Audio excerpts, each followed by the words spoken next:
नमस्कार दोस्तों, क्या आप जानते हैं कि पशुपतिनाथ व्रत करने से हर कार्य पूरा होता है। आज हम जानेंगे यह व्रत करने का क्या तरीका है। ये श्री पशुपतिनाथ व्रत की संपूर्ण कथा और विधि है। यह व्रत भगवान शिव को समर्पित है और मान्यता है कि इसे पूर्ण श्रद्धा से करने पर बड़ी से बड़ी मनोकामना पूर्ण होती है। पशुपति व्रत भगवान शिव पशुपतिनाथ को प्रसन्न करने के लिए किया जाता है। यह व्रत किसी भी सोमवार से शुरू किया जा सकता है, शुक्ल पक्ष या कृष्ण पक्ष। यह व्रत केवल 5 सोमवार तक ही किया जाता है। पशुपति व्रत कथा। एक समय की बात है, एक गांव में एक महिला रहती थी। उसका परिवार बहुत सुखी था, लेकिन अचानक उसके पति का व्यापार पूरी तरह से ठप हो गया।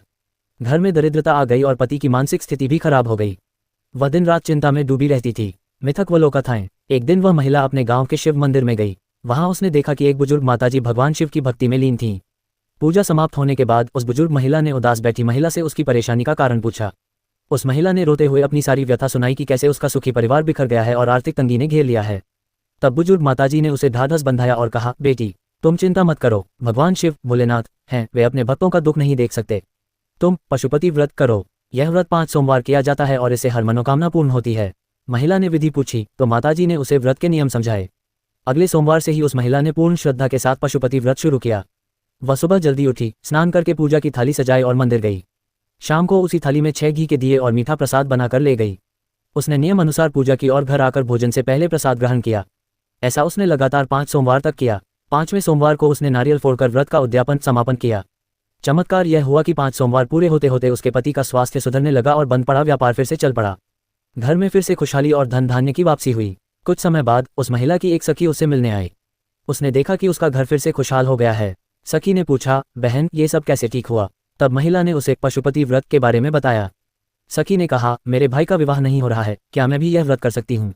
महिला ने कहा, हाँ, यह व्रत कोई भी कर सकता है। सखी ने भी 5 सोमवार तक पशुपति व्रत किया और उद्यापन किया। कुछ ही दिनों में उसके भाई का रिश्ता पक्का हो गया और धूमधाम से विवाह संपन्न हुआ। इस प्रकार जो भी व्यक्ति सच्चे मन और सही विधि से भगवान पशुपतिनाथ का ये व्रत करता है, भोलेनाथ उसकी झोली खुशियों से भर देते हैं। पशुपति व्रत की पूजा विधि नियम। यह व्रत बहुत ही नियमबद्ध तरीके से किया जाता है। कृपया इसे ध्यान से पढ़ें। सोमवार की सुबह स्नान करके पूजा की थाली तैयार करें। शिव मंदिर जाएं और भगवान शिव का अभिषेक करें। जल, दूध, बेलपत्र आदि चढ़ाएं। जिस थाली को आप सुबह ले गए हैं उसे धोएं नहीं। उसी थाली को शाम की पूजा के लिए रखें। सोमवार की शाम प्रदोष काल शाम को उसी थाली में 6 घी के दिए और कुछ मीठा प्रसाद, हलवा, खीर या मिठाई रखें। वह प्रसाद 3 हिस्सों में बांटे। 2 हिस्से मंदिर पर चढ़ा कर आए और तीसरा हिस्सा वापस घर लाए व उसी मंदिर में जाएं जहां सुबह गए थे। भगवान शिव के सामने 5 दिए जलाएं। छठा दिया जलाएं नहीं, उसे बिना जलाए वापस थाली में रख लें। प्रसाद के 3 हिस्से करें। 2 हिस्से भगवान शिव के पास रख दें और एक हिस्सा अपनी थाली में वापस रख लें। घर आने पर घर में प्रवेश करने से पहले मुख्य द्वार में गेट के दाहिनी ओर राइट साइड वह छठा दिया जो मंदिर से बिना जलाए लाए थे जलाएं और अपनी मनोकामना बोलें। घर के अंदर जाकर भोजन करते समय सबसे पहले वह एक हिस्सा प्रसाद खाएं जो आप मंदिर से लाए थे। उसके बाद ही भोजन करें। प्रसाद में किसी और को हिस्सा न दें। उद्यापन विधि। 5वें सोमवार को 5वें सोमवार को भी पूजा की विधि वही रहेगी, सुबह और शाम की। बस शाम को कुछ अतिरिक्त करना है। शाम की पूजा में एक नारियल श्रीफल लें, उस पर कलावा मौलिक लपेटें और 11 रुपये या श्रद्धा अनुसार रखकर भगवान शिव को अर्पित करें। हाथ जोड़कर प्रार्थना करें कि हे भोलेनाथ, मैंने अपनी मनोकामना पूर्ति हेतु ये पशुपति व्रत किया है, कृपया इसे स्वीकार करें। ओम नमः शिवाय।